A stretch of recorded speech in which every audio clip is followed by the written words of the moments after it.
असतो मा सद्गमय तमसो मा ज्योतिर्गमय मृत्योर्मा अमृतं गमय शांति शांति शांति।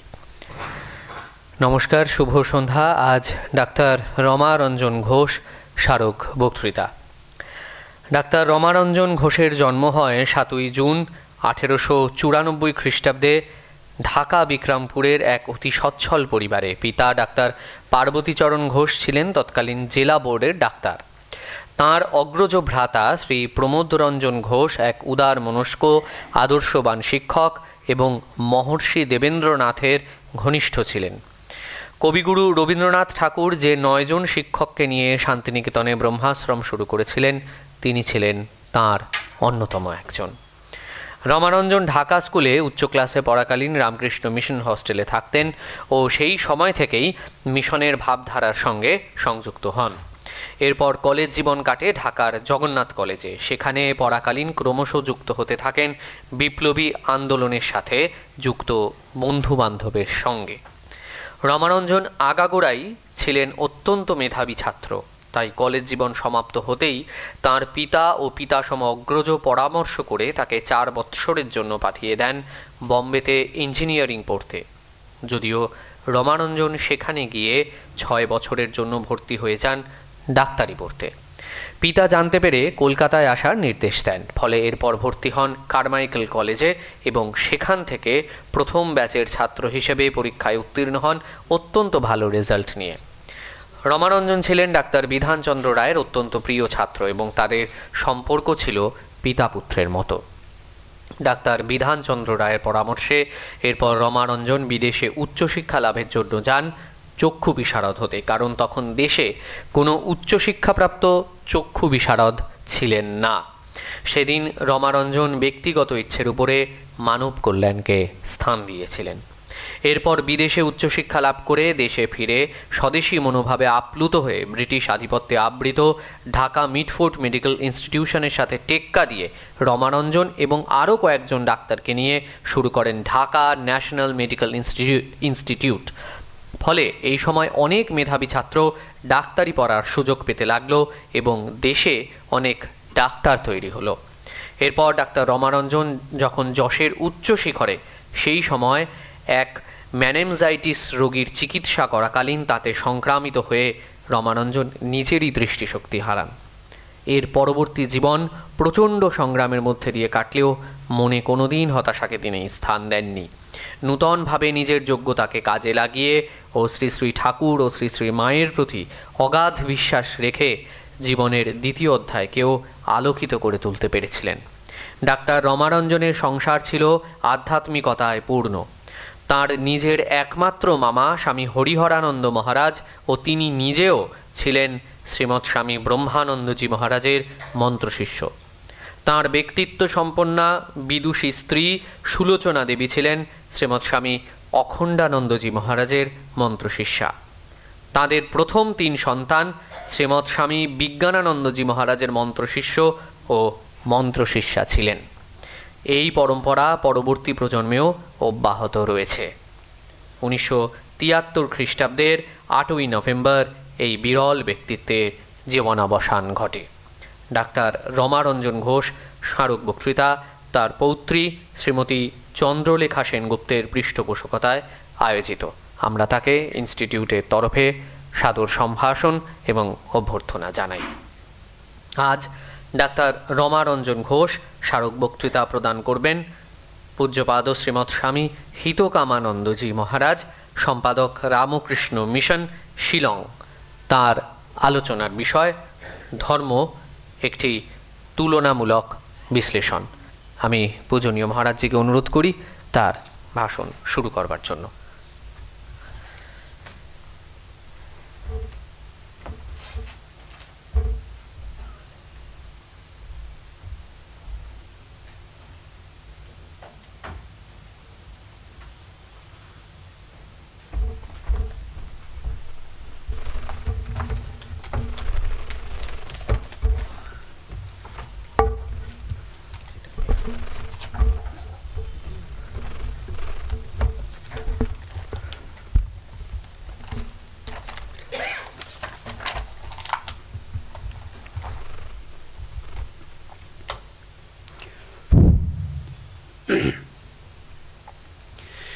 ओं जन्माद्यस्य जतन्नयादितरतश्चर्थेषु अभिज्ञस्वराट् तेने ब्रह्महृदायो आदिकवये मुह्यन्ति यत्सूरयो तेजो वारिणं यथा विनिमयो यत्रोतिसर्गो मृषा धाम्ना स्वेन सदा निरस्तकुहकं सत्यं परं धीमहि।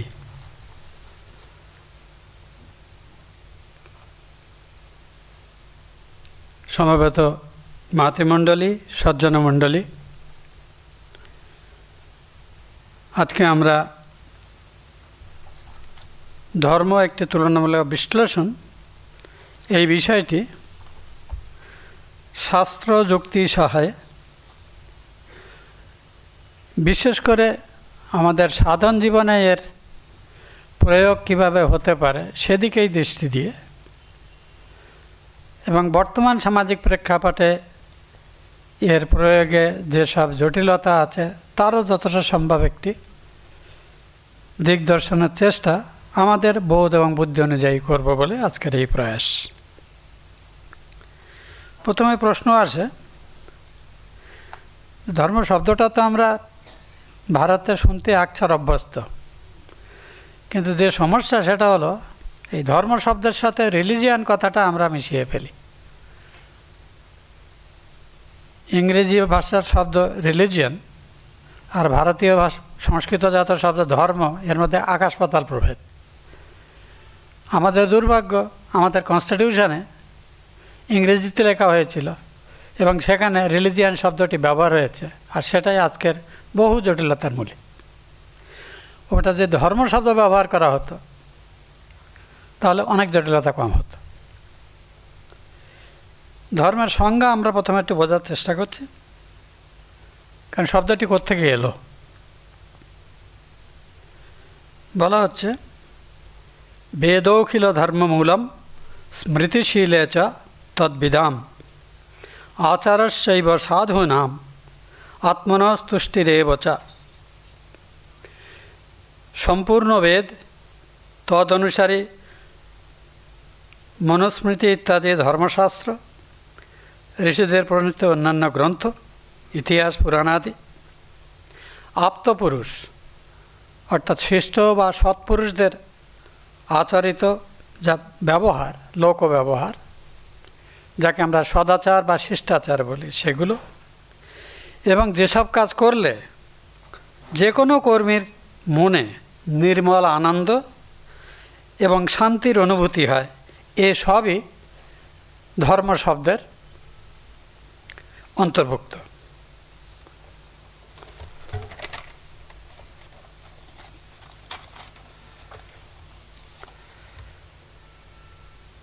ধর্ম শব্দের অর্থ আমরা একটু যদি খুঁটিয়ে পড়তে চাই, দেখব যে আচার্য শঙ্কর এবং স্বামীজি সম্পূর্ণ একমত এ বিষয়ে।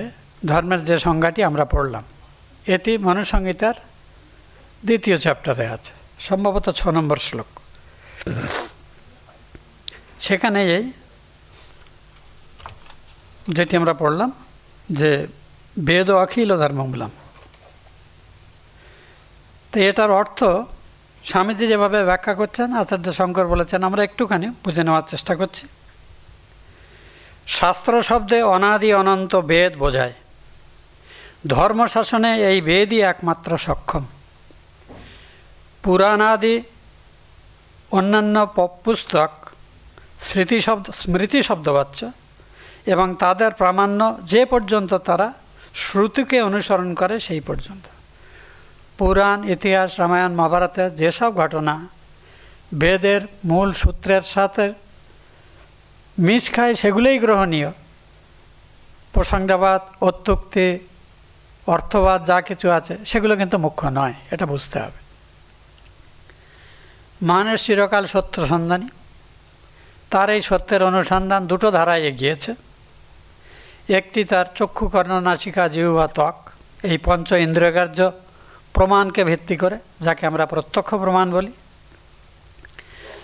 অপরটি অতীন্দ্রিয় সূক্ষ্ম যোগজ শক্তি সহায়ে, যে পদ্ধতিতে মনের ধারণা শক্তি বুদ্ধির প্রখরতা, বিশ্লেষণী ক্ষমতা ইত্যাদিকে অনেকখানি বাড়িয়ে অতিজাগতিক অতিলৌকিক সত্যের জ্ঞান আমরা অর্জন করতে পারি। এবং এই জ্ঞান অর্জন করার মুখ্য উপায় সত্যনিষ্ঠা, ইন্দ্রিয় সংযম, শৌচ, তপস্যা এবং সত্যকে জানার তীব্র ব্যাকুলতা। পবিত্রতাই হলো সার কথা। প্রথম উপায়ে অর্থাৎ ইন্দ্রিয়গ্রাহ্য জ্ঞান কিংবা ইন্দ্রিয়ের ক্ষমতা বাড়ানোর জন্য, যার আমরা চোখের ক্ষমতা টেলিস্কোপ দিয়ে বা মাইক্রোস্কোপ দিয়ে বাড়িয়েছি, শোনার ক্ষমতা রেডিওর সাহায্যে বা অন্যান্য মিডিয়ামের সাহায্যে বাড়িয়েছি। কাজেই ইন্দ্রিয়গ্রাহ্য জ্ঞান ক্ষমতা এবং তৎপর্যিত ম্যাটেরিয়াল সায়েন্স দিয়ে আমরা যা বাড়িয়েছি, সেইভাবে যে জ্ঞান সংগ্রহ তাকে বিজ্ঞান বলা হয়। কেউ কেউ জড়বিজ্ঞান বলতে ভালোবাসেন। আর অতীন্দ্রিয় সূক্ষ্ম যৌগজ শক্তি সহায়ে আহরিত জ্ঞানকে বলা হয় বেদ। স্বামীজি স্পষ্ট বলছেন, সার্বজনীন ধর্মের ব্যাখ্যাতা একমাত্র বেদ। বেদ নামধেয় অনাদি অনন্ত অলৌকিক জ্ঞানরাশি সদা বিদ্যমান, সৃষ্টিকর্তা স্বয়ং, যার সহায়তায় এই জগতের সৃষ্টি স্থিতি প্রলয় করছেন। এই অতীন্দ্রিয় শক্তি যে পুরুষে আবির্ভূত হন তার নাম ঋষি, এবং সেই শক্তির দ্বারা তিনি যে অলৌকিক সত্য উপলব্ধি করেন তারই নাম বেদ। সমস্ত দেশ কাল পাত্র ব্যাপে বেদের শাসন, অর্থাৎ বেদের প্রভাব শুধু ভারতেই সীমাবদ্ধ নয়, সারা পৃথিবীতে সর্বযুগে সর্বকালে সকল মানুষের জন্য বেদের অনুশাসন প্রযোজ্য। সার্বজনীন ধর্মের ব্যাখ্যাতা একমাত্র বেদ। তো কাজেই বেদই হলো শুধু আমাদের দেশের ধর্মগ্রন্থাদির নয়, বিদেশেও যত ধর্মগ্রন্থাদি রচিত হয়েছে, ভারতের সীমার বাইরে যত ধর্মমত ইত্যাদি, তাদেরও প্রমাণভূমি বেদ। এটাই স্বামীজির মত। এবং এটা ভগবদ্ গীতার ভাষ্য ভূমিকাতে আচার্য শঙ্কর যে রচনা করতে, সেখানে এই মতে তিনি পূর্ণ সমর্থন করেছেন। এই বেদরাশি দুটো ভাগে ভাগ, একটা জ্ঞানকাণ্ড এবং কর্মকাণ্ড। কর্মকাণ্ড বিস্তারিত হয়ে পূজা আচ্চার আকার নিয়েছে আমাদের সময়ে। জ্ঞানকাণ্ড মূলত উপনিষদ বা উত্তর মীমাংসা বেদান্ত যার থেকে উদ্ভূত হয়েছে। সবটা মিলেই কিন্তু বেদ। যেমন শ্রীরামকৃষ্ণ বলতেন, একটা বেলের ওজন পেতে গেলে শাঁসটাই আমরা খাই বলে, শাঁসের ওজন দিয়ে বেল মাপা হবে না। শাঁস, খোলা, আঠা, বিছি যেগুলো বাদ দিচ্ছি খাই না আমরা, সেগুলো বেলের ওজনের মধ্যে পড়ে। তো কর্মকাণ্ডর ক্রিয়া ফল মায়া অধিকৃত জগতের মধ্যে বলে দেশকাল পাত্রের পরিবর্তন অনুসারে এগুলোর পরিবর্তন হবে। অর্থাৎ সমাজ যেভাবে চলবে তার বিধিবিধান কিন্তু কখনো একরকম হতে পারে না, সময়ের সাথে সাথে তা পরিবর্তনযোগ্য। এই জন্যেই স্মৃতিশাস্ত্র ধর্মশাস্ত্রগুলো, আমরা মনুস্মৃতি নিয়ে খুব বিতর্ক শুনি। মনু সবথেকে প্রাচীন স্মৃতিশাস্ত্র। এছাড়াও আরও 51খানা স্মৃতিশাস্ত্র আছে, বাল্মিক স্মৃতি, পরাশর স্মৃতি, যাজ্ঞবল্ক্য স্মৃতি, কত আছে, কিন্তু সেগুলোর আমরা চর্চা করি না। আম্বেদকর মনুস্মৃতি পড়িয়েছিলেন, কাজে সেটাকেই আমাদের এখন মূলধন করে আমাদের বাজার গরম করছে সবাই। তো যাই হোক, মনে রাখতে হবে এই সব শাস্ত্রগ্রন্থাতে যা কিছু আমাদের করণীয় বলে ধর্ম উপদেশ দেওয়া হচ্ছে, সেগুলো যদি সৎশাস্ত্রের বিরোধী হয় আমরা সেগুলোকে অগ্রাহ্য করব। সদাচারের বিরোধী যদি হয় আমরা সেটা অগ্রাহ্য করব। শুধুমাত্র লোকাচার সর্বস্ব, যেটা 200-100 কিলোমিটার অন্তর অন্তর জনগোষ্ঠীর পরিবর্তনের সাথে সাথে, ভৌগোলিক পরিবর্তনের সাথে সাথে পাল্টে যায় লোকাচার। পুজো আচার রীতিনীতি, আমি সাউথে ছিলাম, একবারে অন্যরকম। উত্তর ভারতে যান একরকম, আমাদের বাংলাদেশে একরকম, আসামে আর একরকম, উড়িষ্যাতে আর একরকম। কোনোটাই ত্যায্য নয়, কোনোটাই সর্বতোগ্রাহ্য নয়। এর কারণ আছে, কিন্তু কতগুলো মূল সূত্র সেগুলো থেকে ভিন্ন হলে হবে না, এবং সেই সূত্র বেদে আছে। এটাই বক্তব্য। মানুষের জীবনে দুভাবে মানুষের জীবনে লক্ষ্য অর্জিত হয়। একটাকে বলা হয়েছে অভ্যুদয়, আর একটাকে বলা হয়েছে নিঃশ্রেয়স। নিঃশ্রেয়স মানে হলো পারলৌকিক মুক্তি, যে জ্ঞানের সহায়ে আমরা জন্ম মৃত্যু চক্রের বন্ধন থেকে চিরতরে মুক্ত হতে পারি। এটাই মনুষ্য জীবনের পরম পুরুষার্থ বলা হয়। বাকি তিনটি পুরুষার্থ আছে, এটি হলো ধর্ম, অর্থ এবং কাম। এই তিনটির পরিষেবা সাধারণ মানুষ কেন করে? কারণ পরম পুরুষার্থের জন্য যে ধৈর্য, স্থৈর্য, ত্যাগ, তিতিক্ষা, সংযম দরকার হয়, সেই সামর্থ্য খুব সীমিত মানুষের থাকে, থাকলেও কম পরিমাণে থাকে। গীতাতে যে পরিসংখ্যান দেওয়া হচ্ছে সেটা শুনলে তো মাথা খারাপ হওয়ার কথা। মনুষ্যানাং সহস্রেষু কশ্চিৎ যততে সিদ্ধায় যততামপি সিদ্ধানাম কশ্চিৎ মাং বৃত্তি তত্ত্বতা। হাজার হাজার মানুষের মধ্যে কচিত একাধজন ধর্ম সম্পর্কে আগ্রহী হয়, ভগবানের স্বরূপ জানতে আগ্রহী হয়, এসব জানতে আগ্রহী হয়। তেমন হাজার হাজার মানুষের মধ্যে কচিত কেউ আমাকে আলটিমেটলি জানতে পারে। তা আমি অঙ্ক বসে দেখার চেষ্টা করছিলাম, 1000 দিয়ে 1000 গুণ করলে দেখা হয় মোটামুটি 10 লাখে এক গুণ দাঁড়ায়। সহস্রেষু বলা হয়েছে, যদি 100,000 10,000 দিয়ে 10,000কে গুণ করা হয় তারা দেখায় 10 কোটিতে একজন। তো এই জন্যেই যথার্থ ধর্মাচরণকারী ব্যক্তি আর ধর্মজগতে সিদ্ধি লাভ করেছেন এমন মানুষের সংখ্যা অতীব কম। কম বলেই তারা নেই তা নয়, অতীতেও ছিল, এখনও আছে, ভবিষ্যতেও তারা হবে। কাজেই আমাদের ধৈর্য ধরে লেগে থাকতে হবে, এটাই বক্তব্য। এরপরে এই অভ্যুদয় কথাটার মানে হলো জাগতিক সুখ সমৃদ্ধি। কারণ বেশিরভাগ মানুষ তাই চায়। প্রথমে পেটের চিন্তা, তারপরে একটু তার জন্য আয় উপার্জন আছে। কাজে অর্থ এবং কাম, মূলত বাসনা বা কামনাই হলো জীবনের চালিকা শক্তি। কামনা পূরণের জন্য অর্থ দরকার, কিন্তু সেই অর্থ এবং কামের সেবা কিন্তু ধর্মাশ্রয়ী হতে হবে, তবেই জীবনটা আনন্দময় হবে। নিজের জীবন, পরিবারের জীবন, সমাজের জীবন, কমিউনিটির লাইফ, দেশের জীবন, সব কিছু। কাজেই যদি নৌকার সঙ্গে তুলনা করা হয়, ধর্ম হলো অর্থবহ জীবনের হাল, যেটা জীবনের লক্ষ্যটাকে মোক্ষের দিকে ধরে রাখে। আর অর্থ এবং কাম হলো দাঁড়ের মতো, যার শক্তিতে চলে, হাওয়া কিংবা পালের কাজ করে। যেটা হাল না থাকলে কিন্তু নৌকা পাক খেতে থাকবে, কখনোই লক্ষ্যে পৌঁছাবে না। ওই জন্যেই ধর্মকে জীবনের হাল করে যদি সৎশাস্ত্র, সৎপুরুষদের অনুগমন করা যায়, তবেই একমাত্র জীবন সার্থক হয়। কাজেই এবারে এখন ধর্মকে কি করে বুঝতে হবে, আমরা মূল সংজ্ঞাতেই দেখেছি, সৎপুরুষদের আচরণ হলো ধর্মের প্রমাণ। সৎপুরুষ তাহলে কে? এখানে আমরা একটুখানি আমাদের সংস্কৃত ভাষার অসাধারণ কবি ভর্তৃহরির সাহায্য নিতে পারি।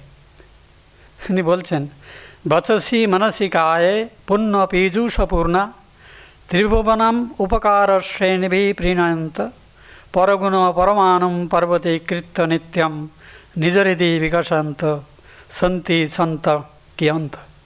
এমন মানুষ কজন আছে, এমন সৎপুরুষ কজন আছেন যাদের শরীর, মন, বাক্য সবই নিজের নয়, শুধু অপরের কল্যাণ এবং ভালোর চিন্তাতে, কাজে, স্মরণে, মননে নিয়োজিত। যারা অন্যের তিল পরিমাণ গুণকে পর্বত প্রমাণ করতে বলতে ভালোবাসেন, আর নিজের পর্বত প্রমাণ গুণকেও তিল পরিমাণ বলে বলতে চান, অথবা বলতেই চান না, এরাই হলেন এবং ত্রিভুবনের কল্যাণেই যারা নিবেদিত প্রাণ। তো এবং এর দ্বারাই তাঁরা চিত্তের প্রশান্তি লাভ করেন, এরাই হলেন সৎপুরুষ। স্বামীজি বলছেন, they alone live who live for others, the rest are more dead than alive. দেখুন ভাবনা চিন্তার সাদৃশ্য কোথায় আছে। তাহলে এই সৎপুরুষ। এখন ধর্ম কঠিন জিনিস। যক্ষ যুধিষ্ঠির সংবাদ আমরা অনেকেই পড়েছি, মহাভারতের বনপর্বে আছে, যেখানে একটি প্রশ্ন আছে, জীবনে মানুষ কোন পথ ধরে যাবে, ক পন্থা। যুধিষ্ঠির বলছেন, এদা বিভিন্না স্মৃতয়ও বিভিন্না নাশৌ মুনির্যস্য মতাং ন ভিন্নম ধর্মস্য তত্ত্বং নিহিতং গুহায়াম মহাজেন জেন গত সপন্থা। বেদের পূর্বাংশ এবং উত্তরাংশ এক কথা বলে না সব ব্যাপারে। দুজন এমন মুনি পাওয়া যায় না যারা সব বিষয়ে একমত। ধর্মের তত্ত্ব অতি গূঢ়, যেন পর্বতের গুহার মধ্যে লুকানো, তা খুঁজে পাওয়া বার করতে। এই অবস্থায় আমাদের একমাত্র উপায় হলো সাধারণের জন্যে আমাদের সমসাময়িক সমকায়িক মহাপুরুষেরা যা করেছেন, যা বলেছেন, যা করতে পরামর্শ দিয়েছেন সেটি ধরে চলা। ওর বেশি আমাদের ভেবে চিনতে মাথা ঘামানোর দরকার নেই। আমরা নিজেরা চিন্তা করতে গেলে খেয়ে হেরিয়ে ফেলব। তো এই মহাজনরাই হলেন রাম কিংবা কৃষ্ণ বা রামকৃষ্ণ, মা শারদা, এমন যাদের কথাই আমরা জানি, যাদের কাজ এবং কথায় কোনো গরমিল নেই, যাদের মন এবং মুখাক, যারা পবিত্রতার মূর্তিমান বিগ্রহ, যারা সত্যনিষ্ঠা সদাচারের যাদের জীবন চলমায়, এদের জীবন থেকেই শিক্ষা নিয়ে আমাদের জীবনকে নিয়মিত করতে হবে। ওটাই ধর্ম। তো স্থিতপ্রজ্ঞের লক্ষণ ভগবদ্গীতাতে আপনারা পড়েছেন, যারা সমস্ত দ্বন্দ্বের পারে গিয়েছেন। আচার্য বলছেন যে এই যারা স্থিতপ্রজ্ঞ তাদের পক্ষে যে আচরণগুলো স্বাভাবিক, প্রবর্তক বা সাধক সাধিকা সেটিকে পালনীয় নিয়ম হিসেবে ব্যবহার করবে এবং সাধনা করতে করতেই ওতে সিদ্ধ হবে। পওহারী বাবা বলতেন, ইয়ান সাধন তান সিদ্ধি। সদ্গুণের সাধনা করতে করতেই আপনি সদ্গুণে স্থিত হয়ে যান এবং আমাদের ভেতরে সব মলিনতা চলে যায় এবং আমরা পবিত্রতার স্বরূপ হয়ে উঠি। এবং তখনই আমাদের অন্তরে ভগবানের যে জ্যোতি, তিনি নিত্যবর্তমান, সেটা চাপা পড়েছিল, যেন হেরিকানের কাঁচের উপরে ঝুল পড়েছিল বলে ভেতরে আলো থাকলেও দেখা যাচ্ছে না, ঝুল পরিষ্কার করলে দেখা গেল না আলোটা জ্বলছে। এই কর্মজন্য মালিনতা পবিত্রতার সাধন সহায়ক। ধর্মজীবনের যত নিয়মকানুন এ সব ওই অহংকার এবং কর্মজন্য মলিনতা দূর করার জন্য। তা আমরা মহাপুরুষ কাকে নেব? এক একজনের এক এক মত। উত্তর ভারতীয়রা রামকে মানে, অন্যরা কেউ কৃষ্ণকে মানে, কেউ আমরা রামকৃষ্ণকে মানি।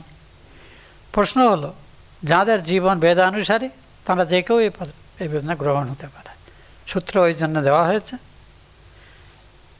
রামচন্দ্রের চরিত্র সম্পর্কে বাল্মীকি একটা আশ্চর্য শব্দ ব্যবহার করেছেন যে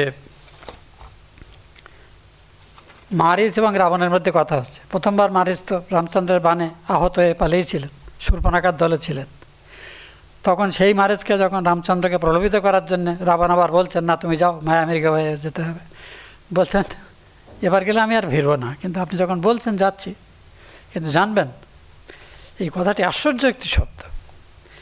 বলছেন রাম বিগ্রহবান ধর্ম।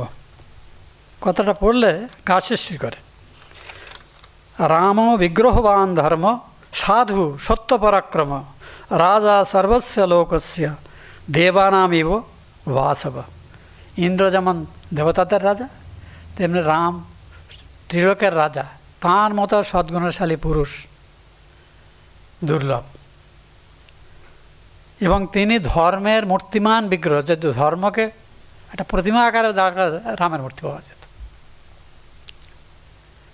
রাম ও বিগ্রহবান ধর্ম। কাজে দৃষ্টান্ত এইরকম।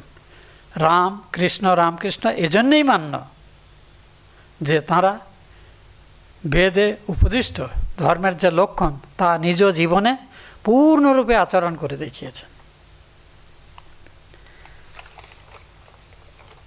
এবারে তাহলে আমরা একটা আইডিয়া হলো আমাদের ধর্ম সম্পর্কে। এবারে আমরা যাচ্ছি ধর্মের লক্ষণ কি কি। আশ্চর্য কথা হলো ধর্মের লক্ষণ আমরা এখানে সংক্ষেপে কয়েকটি সূত্র থেকে বিচার করতে। কারণ ধর্ম যে করব বিস্তারিত তো দরকার, ভাবে ভাসলে তো হবে না। শুধু সৎপুরুষের লক্ষণ আমি বলেছি। এবার রামচরিত্র সম্পর্কে কবি রবীন্দ্রনাথ যে লিখেছেন সেটি অত্যন্ত মনজ্ঞ, তাই সেটিকে কোট করার আমি লোভ সামলাতে পারছি না। রবীন্দ্রনাথের ভাষায় বাল্মীকির এবং নারদের মধ্যে বার্তালাপ হচ্ছে।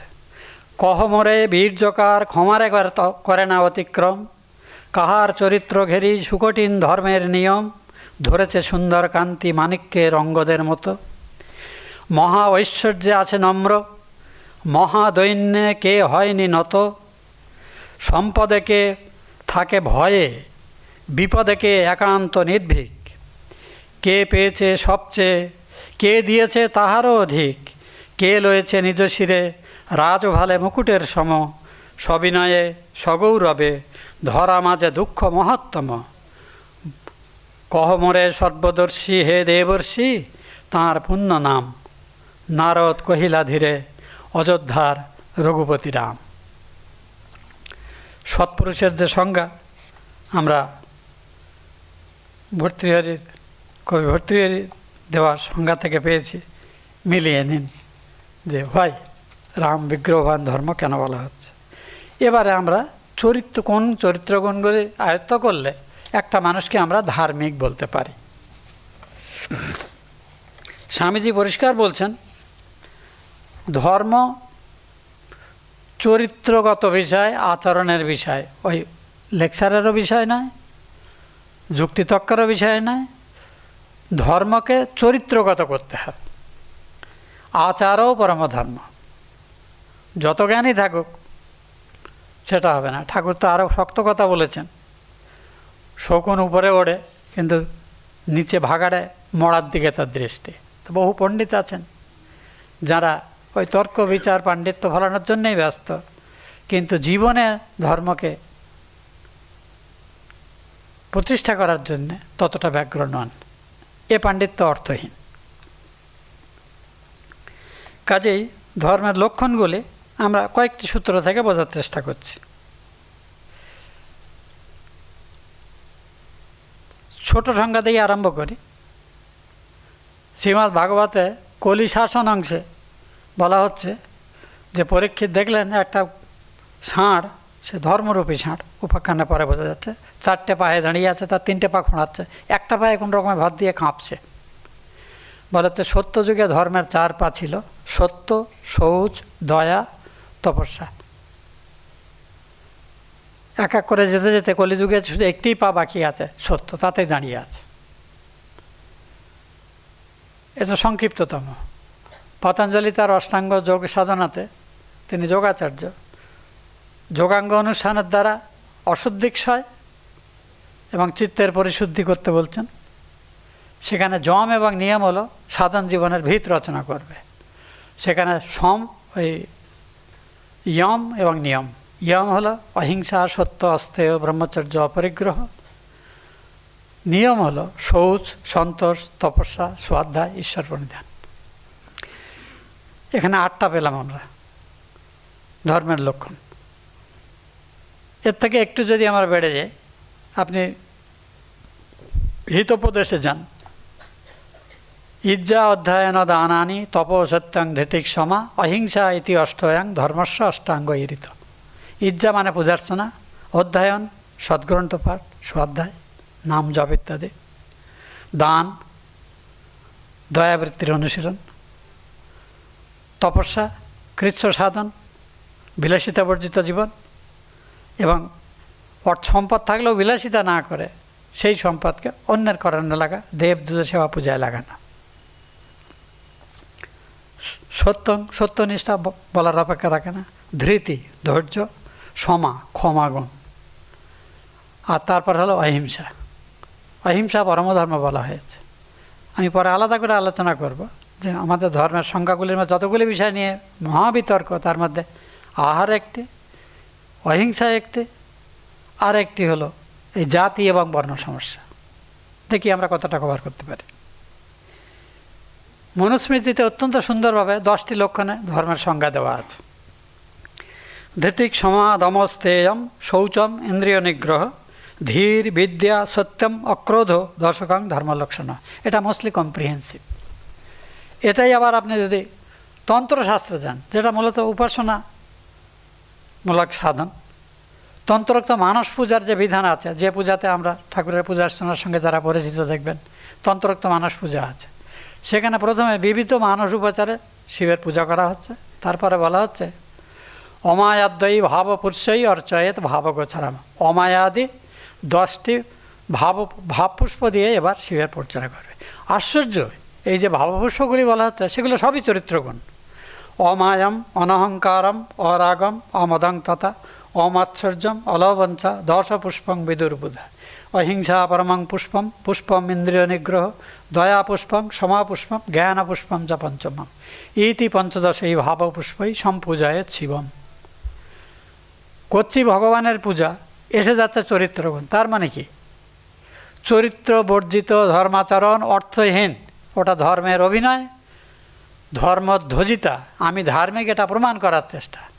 যখন আমরা আরও ডিটেলসে ধর্মাচরণের বিশ্লেষণ, গীতার ওই গুণত্রয় বিভাগযোগ, শ্রদ্ধাত্রয় বিভাগযোগ বা সুখ, জ্ঞান, কর্ম, কর্তা ইত্যাদির সাত্ত্বিক রাজসিক বিচার পড়ব, আপনি বুঝতে পারবেন সেখানে আচরণের সঙ্গে কতটা এটা যুক্ত। এরপরে গীতাতে আমরা যাচ্ছি। গীতা 13 অধ্যায়ে জ্ঞানের লক্ষণ বলা হয়েছে 20টি।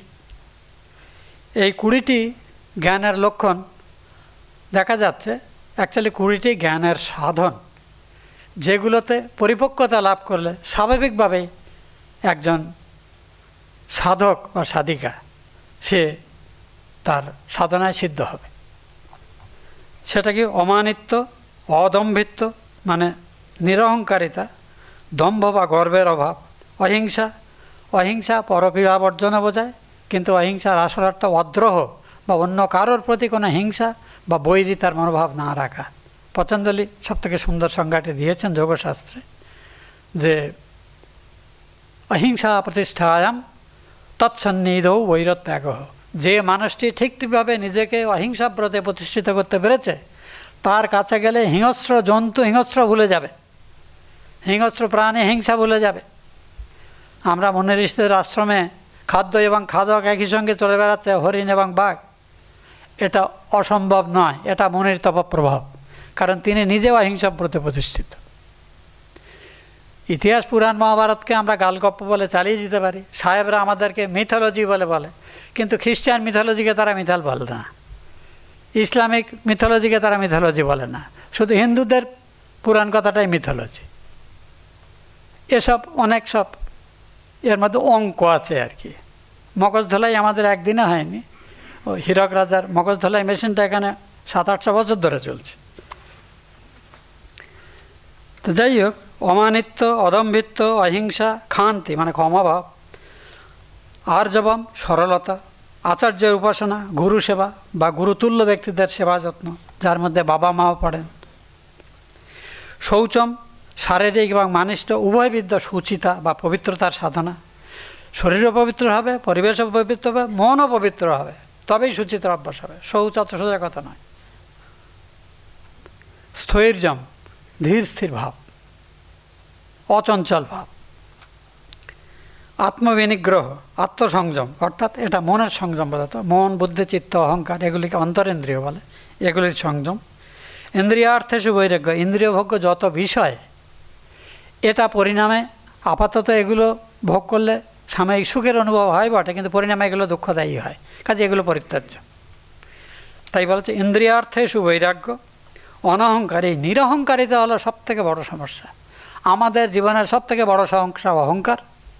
শ্রীরামকৃষ্ণ বলছেন, আমি মলে ঘুচিবে জঞ্জাল, আমি যেন অশ্বত্থের ফেকড়ি, বাড়ির কোনো অশ্বত্থ গাছটা গজিয়েছে, কিছুদিন পর কেটে কুটে দিলেন, মরে গেছে, কদিন বাদ দিলেন আবার ফেকড়ে গজিয়েছে, আবার ছেড়ে দিলেন আবার গজিয়েছে।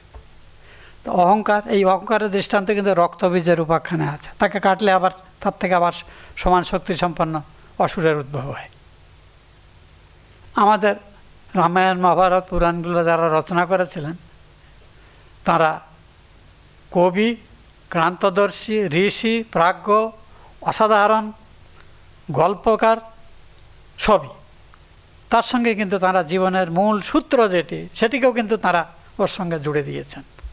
আমাদের ধৈর্য নেই, সৌর্য নেই, আমরা হ্যারি পটার নিয়ে খুব চাই, কিন্তু এগুলোর ভেতরে ঢুকতে আমরা খুব একটা আগ্রহী নেই, সেটা আমাদের দুর্ভাগ্য বলতে হবে। জন্ম মৃত্যু জরা ব্যাধি দুঃখ দোষ আনন্দর্শন, একেবারে বৌদ্ধ দর্শনের সার কথা। দুঃখ ত্রয় অনুভবাত জিজ্ঞাসা, আমাদের সাংখ্য দর্শনের প্রথম সূত্র। অশক্তির অনবিসঙ্গ পুত্রদার গৃহজিটু, স্ত্রী পুত্র পরিবার ধন সম্পদ ইত্যাদিতে কোনো অতিরিক্ত আসক্তি না রাখা। এগুলো নিয়ে পৃথিবীতে আসেনি, এগুলো অর্জিত হয়েছে, যার যতটুকু কাজে লাগে লাগুক, আমার প্রয়োজনের বেশি ভোগ দরকার না। এগুলো গেল কি হলো ও নিয়ে আমি ব্যাহত নেই। থাকবে সব, জীবন যাপনের প্রয়োজন আছে, কিন্তু যদি চলে যায় তার জন্য আমি উদ্বিগ্ন নই। নিত্যন্ত সমচিত্তং ইষ্টনিষ্ঠা প্রবর্তিষু, বাসনার অনুকূল বিষয়ে প্রাপ্তি হোক আর বাসনার প্রতিকূল বিষয় এসে হাজির হোক, দুটোতেই উদ্বিগ্ন না হওয়া, হতাশ না হওয়া বা দুঃখিত না হওয়া। খুব কঠিন, কিন্তু এগুলোই কিন্তু যথার্থ ধার্মিকের লক্ষণ। মই চা অনন্য যোগে না ভক্তির অব্যবচারে, ভগবানকে একাগ্রচিত্ত অনন্য চিত্ত হয়ে অন্য সমস্ত আশ্রয় ছেড়ে ভগবানের স্মরণ মনন করা। পরিস্থিতি যাই আসুক, বাস্তব পরিস্থিতি কখনো ভালো কখনো মন্দ আসুক, কিন্তু ভগবানই সত্য আর এসব অনিত্য। সুখও অনিত্য, দুঃখও অনিত্য। আমাদের সমস্যা হলো আমরা দুঃখটাকে চাই না, কিন্তু সুখটাকে পার্মানেন্ট করতে চাই। এটি হবার নয়, ওটা এটি ইন্টারকানেক্টেড এবং একের সঙ্গে আরেকটা ধারণা যুক্ত। যে যত কষ্টে মানুষ হয়েছে সে একটুখানি কষ্টের লাগো বলে খুব সুখী বোধ করে। যে যত সুখে মানুষ হয়েছে ওই সুখের সামান্য ঘাটতি হলে তার প্রচুর কষ্ট হয়। আমরা নন ইলেকট্রিফাইড এরিয়াতে মানুষ হয়েছি, ফ্যান গেল কি এলো কিছু বোঝা যায় না। আর যারা শহরে ছোটোবেলা থেকে ফ্যানে মানুষ 1 ঘন্টা ফ্যানলে এইভাবে বাঁচা যায় নাকি? ইলেকট্রিসিটি ডিপার্টমেন্টে কী করছে?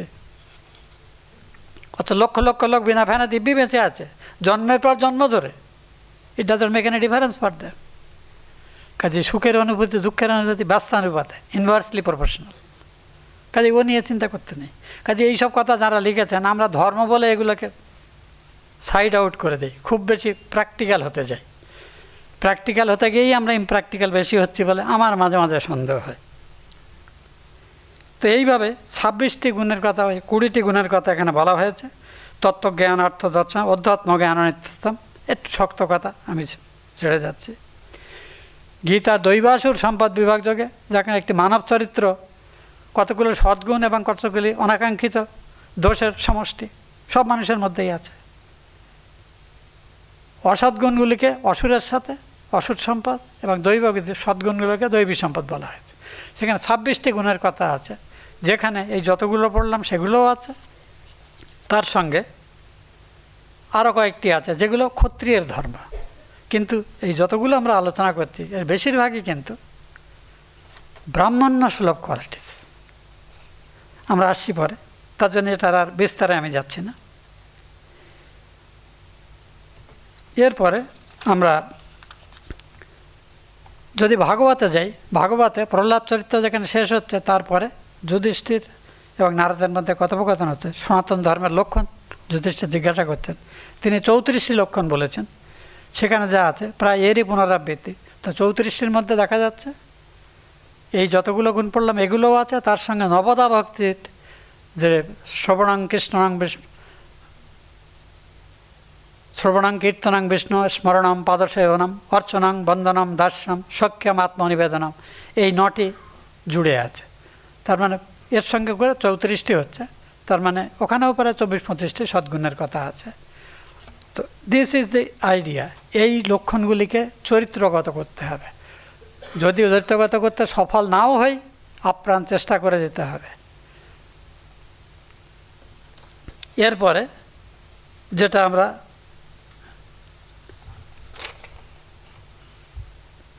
সদ্গুণের প্র্যাকটিস যখন আমরা করতে যাচ্ছি, তখন আচার্য শঙ্কর তাঁর গীতা ভাষ্য ভূমিকাতে পরিষ্কার করেছেন, দ্বিবিধই বেদোক্ত ধর্ম প্রবৃত্তি লক্ষণ নিবৃত্তি লক্ষণযুক্ত। প্রবৃত্তি লক্ষণ ধর্ম এই পূজা, জপ, তপ, সাধন, ভজন, যাগ, যজ্ঞ ইত্যাদির মাধ্যমে অনুশীলিত হয়। কারণ মানুষ জাগতিক সুখ সম্পদের আকাঙ্ক্ষা থেকে মুক্ত করতে পারে নিজেকে, এমন মানুষ খুব কম পাওয়া যায়। কাজেই সেগুলো করতে হবে। কিন্তু সেই কাজগুলোই সে অর্থোপার্জনের মাধ্যমেই হোক, পুজোর কাজ হোক, বাবা মার সেবা যত্ন হোক, কিংবা অন্য যে কোনো ধরনের কর্তব্য হোক, সামাজিক কর্তব্য হোক, বা অফিস কাছারি চাকরি বাকরি হোক, ব্যবসা বাণিজ্য হোক, যেটাই আমরা করতে চাই, তো সেটা যদি আমরা আন্তরিকভাবে করতে চাই, সেটা আমাদের মোটামুটি দুটো ভাবে করা যায়। একটা হলো ধাপে ধাপে, একবারে সব করা যাবে না। নিচের থেকে ধাপে ধাপে সহজ করে করে একটু একটু করে এগিয়ে আস্তে আস্তে গুণগুলো আয়ত্ত করতে হবে। সবই করব, কিন্তু ধর্মের অনুশাসন মেনে করতে হবে, ঈশ্বর অর্পণ বুদ্ধিতে করতে হবে। মনে কামনা বাসনা আসতে চাইবে, কিন্তু যতটা সম্ভব কামনা বাসনা বর্জিত হয়ে সেগুলো করার চেষ্টা করতে হবে। যতটুকু বা কামনা বাসনাযুক্ত করে ফেললাম, সেটুও কাজের শেষে ভগবানের পায়ে অর্পণ করতে হবে। এই ঈশ্বর অর্পণ বুদ্ধি এবং কামনা বাসনা ত্যাগ করে শুধু কর্তব্যের জন্যই কর্তব্য করা, এই ভাবটি দীর্ঘ অভ্যাসে হয়। এই একদিনের কাজ না, জীবনব্যাপী প্রয়াস। তাতেও কেউ 10% পারবে, কেউ 10%। স্বামীজি বলছেন, এই তত্ত্বজ্ঞানের অনুভব হলেই একটা মানুষ যথার্থ ধার্মিক হয়। তা না হওয়া পর্যন্ত আমরা যা করছি সেগুলো ধর্মের প্রথম ধাপে আছে। তা আমি 50 বছর ধরে স্ট্রাগল করছি, আমার মনে হয় আমি 5 ধাপটা এখনও অতিক্রম করতে পারিনি। আপনাদের অবস্থাটা আপনারা বুঝবেন। তো এই হলো জিনিস। তো সেই জন্যে ধর্মর তত্ত্বং নিহিতং উভয়ম অত্যন্ত কঠিন, সব সহজ কথা বলা হয়েছে। তো এই ধর্মকে সমাজে লার্জ স্কেলে করতে গেলে আমাদের সমাজটাকে বর্ণ এবং আশ্রমের ভিত্তিতে ভাগ করে এই ধর্ম অনুশীলনের পরামর্শ আমাদের মনে ঋষিরা দিয়ে গেছে। আমার মনে হয় 6-7 যখন পড়ি, বোধহয় কোনো একটা ইতিহাস বইয়ে পড়েছিলাম, পশ্চিমবঙ্গে কুলীন প্রথার প্রবর্তন নাকি ওই বল্লাল সেন, লক্ষণ সেন এরা কারা নাকি করেছিলেন। আমি জানি না এটা কোন তত্ত্ব থেকে কারা লিখেছে ইতিহাসটা, কিন্তু এই বর্ণ ব্যবস্থা, জাতি ব্যবস্থা পরে এসেছে কী করে আমি বলছি সেটা, কারণ এটা আমাদের ধর্মের একটা খুব বড় সমস্যা ব্যবহার করতে গিয়ে। এই ব্যবস্থাটা স্বামীজি বলছেন, এই যে বর্ণ এবং আশ্রমভিত্তিক যে সমাজ বিধান, এর থেকে ভালো বিধান পৃথিবীর কোনো দেশে কোনো কালে তৈরি হয়নি, এখনও হয়নি, ভবিষ্যতেও হবা কিনা সন্দেহ। বৈষম্য সমাজে থাকবেই, আপনি যত চেষ্টা করুন বৈষম্য কোনো না কোনো আকারে থাকবে। বলে আমাদের দেশে এটা ধর্ম নিয়ে জাতপাত নিয়ে আমরা করি, কোথাও এটা টাকার অঙ্কে ক্লাসিফিকেশান হয়, ইলাইট নন ইলাইট, বড়দের একটা ক্লাব, মানে এলআইসির ম্যানেজারদের বিভিন্ন গ্রেডের জন্য বিভিন্ন ক্লাবের মতো আর কি, ডলার কাস্ট আছে। আমাদের এখানে ছোঁয়াছুঁয়ি করি আমরা। তো মূল কথাটা হলো আমাদের ধর্মের মূল বিধান যেখানে আছে বুঝতে হবে, সেখানে বর্ণ ব্যবস্থা। এবং এই বর্ণ ব্যবস্থার সূত্র সবথেকে প্রাচীন ধর্মগ্রন্থ বলে পৃথিবীতে যা স্বীকৃত অলরেডি ঐতিহাসিকভাবে রিসার্চের দ্বারা, ঋগ্বেদ। সেখানে যে পুরুষ সূক্তে বলা হচ্ছে, পুরুষ সূক্ত কি? ভগবান নির্গুণ নিরাকার সর্বব্যাপী একটি সত্তা, যাকে কখনোই ভাষা দিয়ে যথাযথভাবে প্রকাশ করা যায় না, কিন্তু তাঁরই সত্তা দিয়ে তিনি মাঝে মাঝে নিজেকে আংশিকভাবে এই জগৎ প্রপঞ্চরূপে ব্যক্ত করেন। এই গোটা জগৎ প্রপঞ্চ সবটাকেই ভগবানের বিরাট শরীর হিসেবে কল্পনা করে, তাকেই বলা হচ্ছে পুরুষ। কারণ এগুলো যেন এক একটি পুরী, আর তার মধ্যে ভগবান অন্তঃপুরে বাস করছেন, তাই তিনি পুরে সয়তি ইতি পুরুষ। তো সেই ভগবানকে যখন আমরা জানার চেষ্টা করছি, সেই ভগবান সবার মধ্যেই আছেন, সর্বতভাবে আছেন। মানুষ প্রাণী জগতের মধ্যে এমন একটি অসাধারণ ক্ষমতা সম্পন্ন যে এই ধর্মের ধারণা করতে পারে, অন্যরা পারে না। তা নইলে আহার, নিদ্রা, ভয় এবং মৌথুন, অর্থাৎ খাওয়া, খিদে পেলে খাওয়া, ঘুমানো, প্রাণের ভয়ে জীবনের কোনো না কোনো প্রয়াসের আশ্রয় নেওয়া, বংশধারা বজায় রাখা প্রজননাদির মাধ্যমে, এ তো পশুর এবং মানুষের সাধারণ প্রবৃত্তি। তাহলে মানুষ এবং অন্য পশুর মধ্যে ধর্মের পার্থক্য এইখানেই হলো ধর্মের বোধ। এবং যারা সৎপুরুষ তারাই যথার্থ ধার্মিক। বাকিদের আমাদের ওই মানুষটাকে আইডিয়াল করে ধার্মিক হওয়ার চেষ্টা করতে হবে, এটি হলো কার্যক্রম। তো সেটা ইন্ডিভিজুয়াল কেউ কেউ সফল হবে, বেশিরভাগই কোথাও না কোথাও আটকে যাবে, কিন্তু তার ওই প্রয়াস নষ্ট হবে না, কোনো চেষ্টা হবে না বিফল। আবার পরের জন্মে ওই কর্মফল আবার অনুকূল হয়ে জন্ম পাবে, এবং এই জন্মের শুভ ফল পরের জন্মে তাকে অপেক্ষাকৃত অনুকূল পরিবেশে আবার নতুন করে ধর্মানুশীলনের সুযোগ দেবে। এই যে অনন্ত জীবনের ধারণা, এটি আমাদের ধর্মে আছে। অন্যত্র প্রতিযোগিতা, মারো কাটো সব কিছু নিজের মধ্যে নিয়ে আসো। কেন? যা করতে হবে এই জীবনেই করতে হবে, অন্য জীবন বলে তো কিছু নেই। এই কনসেপ্ট অফ কম্পিটিশান ওটা আমাদের ধর্মের ধারণা নয়, ওটা আমরা আমদানি করেছি, যাদের সভ্যতার বয়স আমাদের নখের যোগ্যও নয়। গবেষকরা 17,000 পর্যন্ত কন্টিনিউয়াস ইন্ডিয়ান সিভিলাইজেশনের প্রমাণ সংগ্রহ করে ফেলেছেন। সেখানে ইউরোপ আমেরিকার যে সভ্যতা তাদের বড়াই করে, তাদের বছর এখানে 1000 বছর পেরোয়নি, অথচ তারাই আমাদের উপর মাস্টারি করছে আর আমরা তাদের মেনেও নিচ্ছি। যাই হোক, সেটা অন্য প্রসঙ্গ। যেটা আমরা বলতে চাই, সমাজবিধান পুরুষ সূক্তেই বলা হচ্ছে সবথেকে প্রাচীন গ্রন্থে, সেই বিরাট পুরুষ নিজের মুখ থেকে ব্রাহ্মণ, বাহু থেকে ক্ষত্রিয়, উরু থেকে বৈশ্য, পা থেকে শূদ্র উৎপন্ন করলেন। একটা গোটা পৃষ্ঠাকে একটা বিরাট পুরুষ আমি গোটা বিশ্ব সৃষ্টিকে, অন্তরিক্ষ লোকটা ইত্যাদি সেই পুরুষের অঙ্গ প্রত্যঙ্গ সংস্থান আছে, বিস্তারিত আছে। শুধু মানুষের অবস্থাটা আমি বলছি। তাহলে যেটা লক্ষ্য করতে হবে যে একটা মানুষের পায়ের সাহায্য ছাড়া কি মাথা কাজ করতে পারে? বাহু ছাড়া কি উরু কাজ করতে পারে? উরু ছাড়া কি পা কাজ করতে পারে? সবটা মিলেই একটা গোটা শরীর। ওই যে শ্রীরামকৃষ্ণের বেলের উপমা দেখুন। সমাজবিধানও কিন্তু ডিভিশন অফ লেবারের সমাজ চলবে সব দেশেই, সব কালে, সব যুগে। আমাদের সমাজে এটি করা হয়েছে চরিত্র গুণের ভিত্তিতে, তার স্বভাবের ভিত্তিতে এবং কোন বিষয়ে কে কত পারদর্শিতা সম্পন্ন তার ভিত্তিতে সমাজকে মোটামুটি 4 বর্ণ এবং প্রত্যেক বর্ণের জীবনের 4টি পর্যায়ে 25 বছর, মোটামুটি শতায়ুর বই পুরুষ বেদে বলা হচ্ছে মানুষের আয়ু মোটামুটি 100 বছর, কারোর সামান্য বেশি হয়, কারোর সামান্য কম হয়। প্রথম 25 বছর শিক্ষা জীবন, পূর্ণ পবিত্রতা, শারীরিক মানসিক পবিত্রতা সে গার্হস্থ্য জীবনের জন্য নিজেকে উপযোগিতা করবে। এই জীবনে তাকে সম্পূর্ণ ভোগের অধিকার দেওয়া হবে, কিন্তু ধর্মসম্মতভাবে। কামের চর্চা, অর্থের চর্চা দূষণীয় নয়, কোথাও বলা হয়নি আমাদের ধর্মে। ভগবান বহুতি যোগে বলছেন ধর্মাবিরুদ্ধ ভূতেষু কামস্মি ভরতর্ষভ। আমি জীবের মধ্যে ধর্মের অবিরোধী কামরূপে বর্তমান। কামের শ্রীরামকৃষ্ণ বলছেন দেখো কাম আছে বলেই ভগবানের সৃষ্টিলীলা চলছে। কথা হলো আমি কামের বশ হয়ে যাচ্ছি কিনা। প্রয়োজনে সীমিতভাবে কাম উপভোগ করা হবে, কিন্তু ইন্দ্রিয় পরতার শিকার আমি হব না। আর ওইটাই ধর্ম লাগাম হিসেবে কাজ করবে আমার জীবন নিয়ন্ত্রণে। ঠিক তেমনি অর্থ, ভাগবতের একটি সুন্দর শ্লোক আছে, অর্থস্য সাধনে সিদ্ধে উৎকর্ষে রক্ষণে ব্যয়ে নাশ উপভোগ আয়াস শ্রম ব্যর্থ ভ্রম নৃণাম। বোধহয় লাস্ট লাইনটা মনে পড়ছে না। অর্থ এমন এক আজব জিনিস যা আয় করতে, সঞ্চয় করতে, রক্ষা করতে সব কিছুতেই দুশ্চিন্তা এবং দুর্ভোগ। কাজে অর্থের সঙ্গে অনর্থও কিন্তু জড়িত। অর্থম অনর্থম ভাবায় নিত্যম নাস্তি তথা সুখলেশ নিত্যম, আচার্য শঙ্কর মোহাম্মদগারে বলছেন।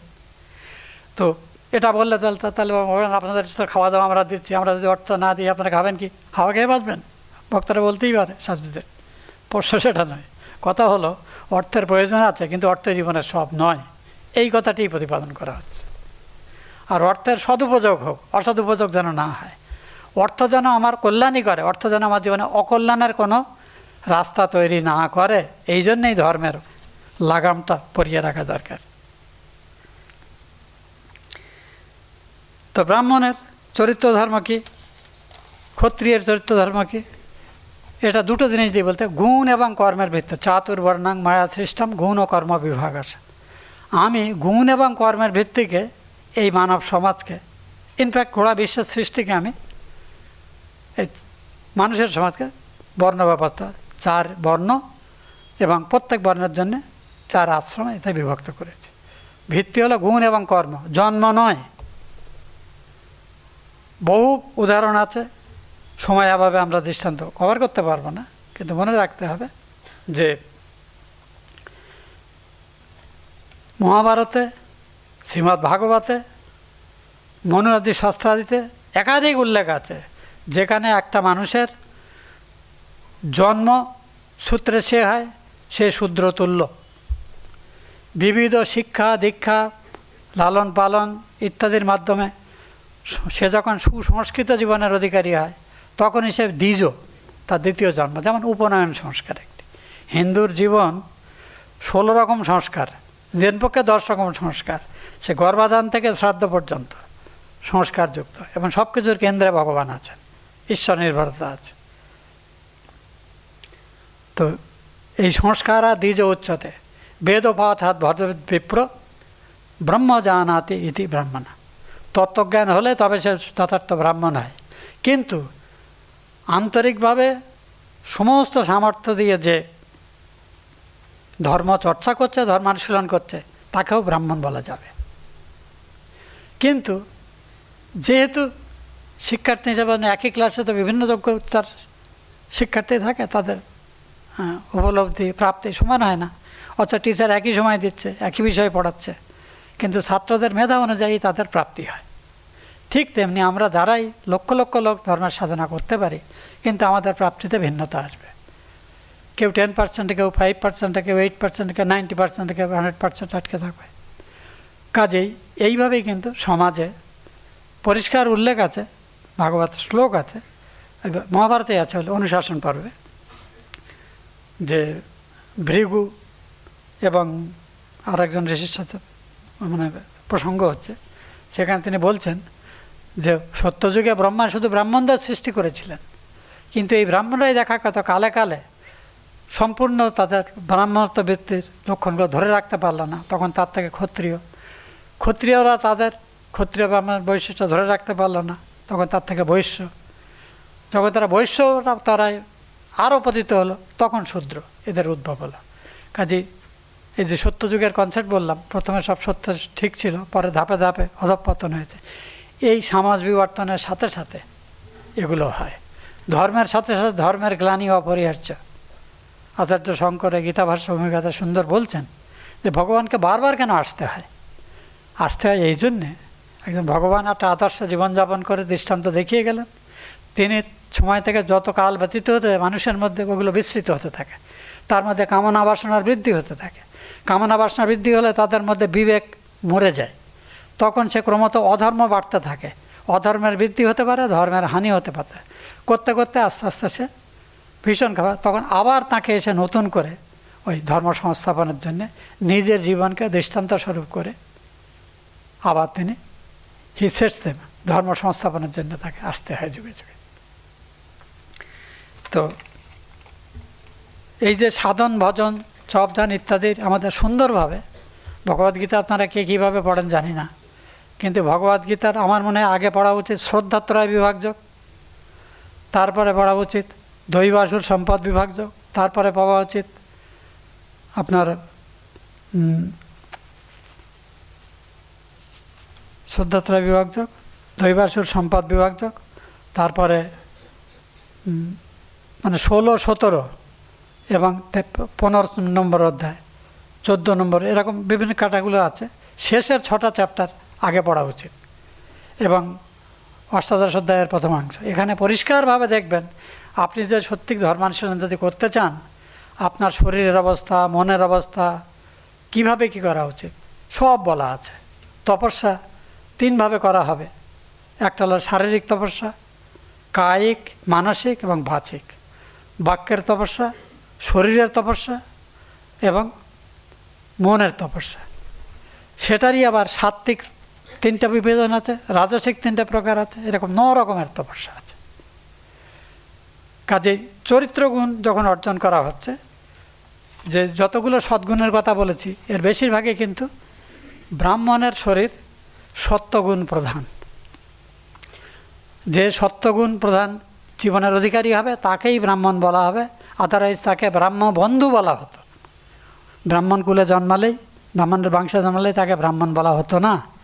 দ্রোণাচার্য জন্মেছিলেন ব্রাহ্মণের বংশে, কিন্তু ক্ষত্রিয় মানসিকতা ছিল, তিনি ব্রাহ্মণের মর্যাদা কখনো পাননি।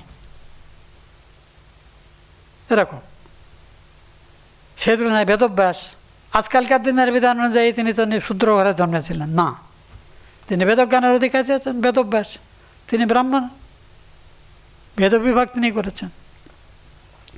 কাজেই চরিত্র ব্যবহার এবং চরিত্র গুণের ভিত্তিতেই মানুষ ঠিক হবে, এবং এটা করবেন গুরুকুলের আচার্যরা, বিশিষ্টরা। ঠিক যেভাবে আমাদের কোনো পেশায় যেতে গেলে সেই পেশার জন্য প্রয়োজন, যাকে তাকে আমরা ডাক্তার হতে দিই না, তার প্রিলিমিনারি এক্সাম আছে, IAS IPS সবাই হতে পারে না। যে ধরনের পেশা সেই ধরনের যোগ্যতার প্রমাণ দিতে হয়। তো ব্রাহ্মণত্ব, ক্ষত্রিয়ত্ব ইত্যাদি আছে, সম দম তপ ইত্যাদি সব গুণ যেগুলো যাদের মধ্যে আছে তারা ব্রাহ্মণ হবে। বল, বীর্য, সাহস, তেজস্বিতা, যুদ্ধে পরাঙ্গমুখ না হওয়া, এগুলো যার মধ্যে আছে, যার সর্বোৎকৃষ্ট দৃষ্টান্ত শ্রীরামচন্দ্র আমরা দিলাম একটি উদাহরণ, এরকম আছে। কৃষি, গৌরক্ষা, বাণিজ্য এটি বৈশ্যের। সত্যপ্রধান জীবনশৈলীর অধিকারী যে যোগ্যতা যে অর্জন করেছে বা তার জন্যে মনে প্রাণে কাজ করছে, সে ব্রাহ্মণ বলে গণ্য হবে। জ্ঞান হলে তখন তাকে প্রকৃত ব্রাহ্মণ বলা হবে, আদারওয়াইজ সে ব্রাহ্মণের অ্যাপ্রেন্টিসশিপ করছে। তেমনি ক্ষত্রিয় ধর্ম আছে, যেখানে ব্রাহ্মগুণের সাথে সাথে সে যজন অধ্যয়ন অধ্যাপনা করবে না, কিন্তু তো প্রশাসনিক দক্ষতা, অন্যের শাসন ক্ষমতা, ধৈর্য, বীরবত্তা, শারীরিক মানসিক সামর্থ্য, এগুলোর অধিকারী হলে তাকে ক্ষত্রিয় বলা হবে। অনেক সময় ক্ষত্রিয় ধর্মে কুলাঙ্গার হয়, যারা পালিয়ে যায়, তারা নয়। আমাদের দেশের ক্ষত্র শক্তি কারা? বেশিরভাগই জাট পরিবারের, চাষি পরিবারের ছেলেরা, তারাই তো ক্ষত্রিয়, তারাই আমাদের সুরক্ষা দিচ্ছে। তো কথা হলো, যোগ্যতার ভিত্তিতেই তার বর্ণ নির্ধারণ হবে, জন্মের ভিত্তিতে হবে না। এই বর্ণ সংকর হওয়ার ফলে জাতি তত্ত্বের উদ্ভব, এবং হাজার হাজার জাতি আছে, ওর কোনো সীমা পরিসীমা নেই। সমাজটাকে ওই জাতির তত্ত্বের একটা মুচলেখা দিয়ে টুকরো টুকরো করে দুর্বল করার জন্যে এটি একটি প্লয়, যেটা শুরু করেছিল সাহেবরা, আর তাদের লিখেছি আমরা এখনও টেনে যাচ্ছি, জ্ঞাতসারে, অজ্ঞাতসারে, বুঝে অথবা না বুঝে, অথবা ক্ষমতার লোভে। তাহলে সত্যপ্রধান চরিত্রের অধিকারী ব্রাহ্মণ, রজপ্রধান কিন্তু সত্যযুক্ত রজপ্রধান চরিত্রের অধিকারী ক্ষত্রিয়, তমগুণ প্রধান কিন্তু তার সঙ্গে রজমিশ্রিত সে হলো শূদ্র, আর বৈশ্য হলো যার মধ্যে রজগুণ প্রধান এবং তমগুণের অবদান আছে, রজস্তমের মিশ্রণ, সে বৈশ্য। ব্রাহ্মণের যজন যাজন অধ্যয়ন অধ্যাপনা, তপস্যা, যাগযজ্ঞ, পূজাদি করা, এটা ব্রাহ্মণের ধর্ম। রাজ্য রক্ষা, প্রশাসন, শৌর্য, বীর্য, সমাজের সুরক্ষা সে দেবে। আশ্চর্য দেখুন, ব্রাহ্মণকে মর্যাদা দেওয়া হচ্ছে তার চরিত্র গুণের জন্যে। আজকের সমাজেও এমন মানুষ দেখলে আমরা সবাই তাকে পাঁচিয়ে প্রণাম করব। সন্ন্যাসীর দিনচর্যা ব্রাহ্মণের, আর ব্রাহ্মণের সম্পদ অর্জনের অধিকার নেই, সে ভিক্ষান্নজীবী হবে অথবা অযাচিত দান গ্রহণ করবে। যজন যাজনের ফলে যা লোকে দেবে তাকে, তাতেই সে সন্তুষ্ট রাখবে নিজেকে, কিন্তু তার কাছে জ্ঞানের ভাণ্ডার রয়েছে, চরিত্রে সে সর্বোৎকৃষ্ট, তার জন্যই সে মাননীয়। শুধু ব্রাহ্মণের নিন্দে করলে হবে না, ব্রাহ্মণের সব গুণ অর্জনের জন্য আমরা কজন আগ্রহী, কজন তৈরি এই চ্যালেঞ্জ নিতে, প্রায় খুঁজে পাবেন না। গালপাড়া খুব সহজ ব্রাহ্মণকে, যতটুকু বেদ বেদান্ত শাস্ত্রাদি আজকে আমরা বেঁচে যাচ্ছে পাচ্ছি আমরা, এরাই সমস্ত অবক্ষয়ের মধ্যে আটকে ধরে রেখেছিল বলেই পাচ্ছি, আদারওয়াইজ তারা হাফেস হয়ে যেত বহুকাল আগে। ক্ষত্রিয়রা আজকে রাজারা নেই, কিন্তু আমরা যে রাজাদের অধীনে আছি তারা তো ভোটের অঙ্কে সব হিসাব করেন, ব্যালটের অঙ্কে হিসাব করেন। কাজেই আমাদের সুরক্ষা দেওয়ার জন্য এখন নিজেদের সজাগ না হলে আমাদের মানে অস্তিত্বই বিপন্ন হতে বাধ্য, নিশ্চিত। কাজেই স্বামীজি ওই ব্রহ্মতেজ এবং ক্ষাত্রবীর্য দুটোরই চর্চার কথা বলছেন। তো আমাদের যে সময় তার প্রায় খুব কাছাকাছি এসে গেছি। আমি শুধু এই প্রসঙ্গটা যদি কখনো সময় হয় ভবিষ্যতে আমি আপনার আইডিয়া দেওয়ার চেষ্টা করলাম। শুধু জাতি এবং বর্ণ ব্যবস্থা নিয়ে যে বিভ্রান্তি আছে সেটা বলি। আমি আশা করি আপনাদের কিছুটা অন্তত বোঝাতে পেরেছি যে জাতি জন্মসূত্রে আমরা পাই, কিন্তু বর্ণত্ব অর্জন করতে হয় আচার, আচরণ, চরিত্রগুণ এবং দক্ষতা সহায়ে। জন্মসূত্রে পাওয়া যায় না। নইলে ক্ষত্রিয়ের গুণ না থাকলে যদি ভীতু হয়, যুদ্ধ করতে ভয় পায়, তাকে ক্ষাত্রবন্ধু বলা হবে, ক্ষত্রিয় বলা হবে না। ব্রহ্মবন্ধু বলে উপহাস করা হবে যদি সে ব্রাহ্মণ নবী যজন, জায়ন, অধ্যয়ন, অধ্যাপনা, যাগযজ্ঞ, সাত্ত্বিক বৃত্তির অনুশীলনে তার রুচি না থাকে। সে ব্রাহ্মণের কুলাঙ্গার। ব্রাহ্মবন্ধু, ক্ষাত্রবন্ধু এগুলো উপহাসের কথা, হীন জ্ঞাপক বিশেষণ। তো এইটা যেমন আছে, এখানে আমরা ছাড়ছি। এরপরে আমরা একটা সীমিত সামর্থ্য স্বামীজি চেয়েছিলেন আমাদের শিক্ষা ব্যবস্থা ওই বৈদিক গুরুকুল ব্যবস্থা যুগোপযোগী ব্যবস্থা হিসেবে চলবে দেশে। তো কোনো সরকার এখনও অবধি সে উদ্যোগ নেয়নি, ভবিষ্যতেও নেবে কিনা বলা শক্ত। কিন্তু আমরা এই রামকৃষ্ণ মিশনে আমাদের ছাত্রদের জন্যে নবীনবরণ উৎসবটাকে বিদ্যার্থী ব্রত বলে একটি অনুষ্ঠানের মাধ্যমে করে থাকি। আপনারা ইউটিউবে পাবেন, দেওঘর, নরেন্দ্রপুর, আমাদের সাউথের কিছু কিছু স্কুল কলেজের হয়। সেখানে আমরা আমাদের বেলঘড়ে বিদ্যার্থী আশ্রমে এগুলো সব শেখানো হয়। তো সেখানে অতি সুন্দরভাবে আমরা মাত্র 5টি ব্রত এই নতুন শিক্ষার্থীদের একেবারে অগ্নিসাক্ষী করে সংকল্প করাই। যার প্রথমটি হলো শরীরম আদ্যম খলু ধর্ম সাধনম ছাত্রানাং অধ্যয়নাং তপ। তুমি সংকল্প করো যে অধ্যয়নই তোমার ফার্স্ট প্রায়োরিটি হবে, বাকি সব কিছু সেকেন্ডারি, কারণ এটাই ভিত্তি করে তোমার জীবনের ভবিষ্যতে দাঁড়াবে। সৎ জীবন এবং জীবিকা নিয়ে তুমি বাঁচতে পারবে। তারপরে বলা দ্বিতীয়, শরীরই তোমার জীবনের প্রধান অস্ত্র, শরীর মাধ্যম খলু ধর্ম সাধনম। কাজেই আমরা তাকে সংকল্প করতে বলি যে আমার মাংসপেশিগুলো লোহার শরীর, স্বামীজি যেটা muscles of iron, nerves of steel ইত্যাদি বলেছেন, এগুলোই মন্ত্রের আকারে সেখানে দেওয়া আছে বলে তারা হোমে আহুতি দেয়। তারপরে দ্বিতীয় হচ্ছে পরার্থপরতা অভ্যাস করা, সত্যমেব জয়তে। আমি সত্যনিষ্ঠ হব, সংযমী হব, কারণ সত্যতেই সব কিছু প্রতিষ্ঠিত। এই জন্যে আমি সত্যনিষ্ঠ জীবনযাপন করব সর্বাবস্থায়। এখানে ভর্তৃহরির একটি সুন্দর কথা আছে, নিন্দন্তু নীতি নিপুণা যদি বা স্তুবন্তু লক্ষ্মী সমাবিশতু গচ্ছতু বা চতুষ্টম অদ্বৈ বা মরণামস্তু শতান্তরে বা নৈয়াৎপথি প্রবিচলন্তি পদাঙ্গনা ধীরা। আশ্চর্য বিশেষণ। ভর্তৃহরির কথায় কাব্য, যুক্তি, রসবোধ আশ্চর্যভাবে আছে। নীতিপরায়ণ লোকেরা নিন্দাই করুক আর প্রশংসা করুক, আমার ঘরে লক্ষ্মী বা সম্পদ আসুক বা না আসুক, আজকেই মারা যায় অথবা 100 বছর বাদে মারা যায়, কিন্তু যা ন্যায় এবং সত্য বলে বুঝেছি তারপর থেকে আমি এক পাও নড়ব না। এটাই হলো ধীর স্থির পৌরুষযুক্ত মানুষের সংকল্প। শ্রীরামচন্দ্রের চরিত্রে এই জন্য বলা হচ্ছে রাম বিগ্রহবান ধর্ম। আমি শ্লোকটি ওই জন্যই নির্বাচন করলাম আপনাদের জন্য। তো এখানে ওইটাই বলা হচ্ছে। দ্বিতীয় হলো নিঃস্বার্থ জীবনযাপন করবে, সেবার জীবনযাপন করবে, অপরের জন্য জীবনযাপন করবে। একটি পুরাণের শ্লোক বলা হয়, ছাত্রদের আমরা আবৃত্তি করাই, স্বার্থ যস্য পরার্থ এব সব উমান একম শতামগ্রণী। যে অপরের স্বার্থ রক্ষা করার মধ্যেই নিজের স্বার্থ আছে বলে বিশ্বাস করে এবং সেই অনুসারে কাজ করে, সেই মানুষই সৎ ব্যক্তিদের মধ্যে অগ্রগণ্য। প্রকৃত স্বার্থপর ব্যক্তি যারা সবাইকে বঞ্চিত করে নিজের ভর্তৃহরি ভাষায় তারা হলো মানব রাক্ষস, আর যারা অপরের জন্য সব কিছু ত্যাগ করে তারা হলো দেব মানব। আর যারা ও যখন আমাকে দিচ্ছে তাহলে আমি ওকে দেব, এই সাধারণ আয় ব্যয়ের ভিত্তিতে সম্পর্ক রাখে, তারাই সাধারণ মানুষ। বলে আর এক শ্রেণীর মানুষ আছে যাদের উনি কোনো লেভেল দিতে পারেননি, বলেন আপনারা যা খুশি নাম দিয়ে নিন। তারা কি নিজের কোনো স্বার্থসিদ্ধি হচ্ছে না তবুও অন্যের ক্ষতি করে কিছু লোক আনন্দ পায়। বলে এদের যে কোন গোত্রে আমি ফেলবো জানি না, আপনারা আপনাদের পছন্দ সেই নাম দিয়ে নিন। এই জগতেই কিন্তু আমরা আছি। আপনি ধার্মিক হলেও আপনার চারপাশের মানুষ ধার্মিক নয়, কিন্তু তাদের মাঝে বুদ্ধি করে বাঁচতে হবে এবং তার জন্যে চর্চা করতে হবে, জানতে হবে, যারা বোঝেন তাদের সঙ্গে যুক্তি পরামর্শ করতে হবে। দ্বিতীয় হলো সমাজ জীবনের ধর্মের সার কথা হলো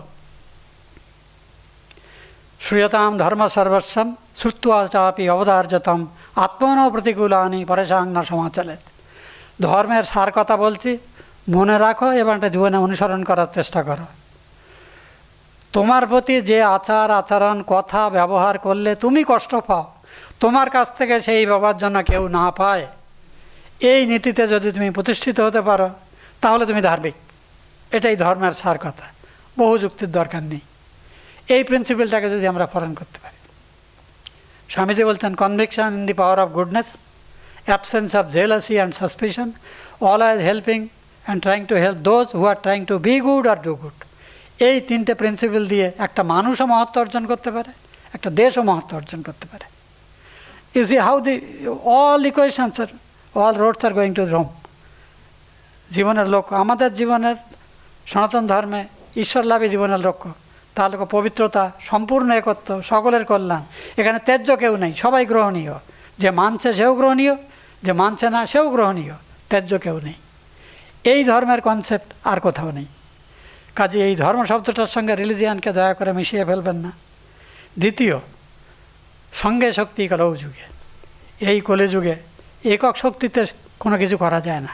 কাজেই সদিচ্ছা সম্পন্ন আমরা যে যত সংখ্যক আমরা আছি তাদেরকে একত্রিত হতে হবে, সংঘবদ্ধ হতে হবে এবং আমাদের সামূহিক সদ্ভাবনা, সৎকর্মের শক্তিকে একত্রিত করে সর্ববিধ অসৎ ভাবনা এবং অন্যায়ের সঙ্গে যুদ্ধ করতে হবে। আমরা একা করতে গেলে আমাদের পিছে মেরে ফেলবে।